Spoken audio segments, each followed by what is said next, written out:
আসসালামু আলাইকুম, কেমন আছেন সবাই? আশা করছি আল্লাহর রহমতে আপনারা সবাই ভালো আছেন। আজকে যে ডিভাইসটা আমি আনবক্সিং করবো সেটা কিন্তু খুবই ইন্টারেস্টিং একটা ডিভাইস, স্যামসাংয়ের ট্রাইফোন। সো বর্তমান সবথেকে দামি একটা ডিভাইস আজকে আনবক্সিং করতে চলেছি মোবাইল ওজিডির ফ্ল্যাগশিপ আউটলেট থেকে। তো বেশি কথা না বলে চলুন শুরু করা যায়।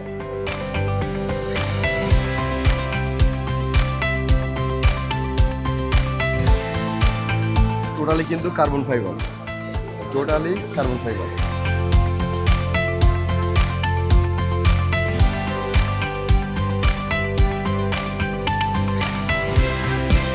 বক্সের মধ্যে কি কি আছে? বক্সের মধ্যে সে চার্জারটা দিয়ে দিয়েছে এবং আশা করছি এটার মধ্যে ক্যাবেলও আছে।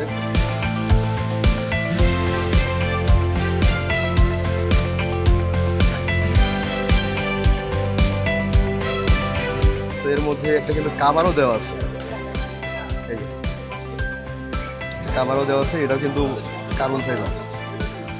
বাংলাদেশের মধ্যে কিন্তু আমরাই প্রথম যারা আসলে স্যামসাংয়ের ট্রাইফোল্ড যেটা সেটা আনবক্সিং করলাম।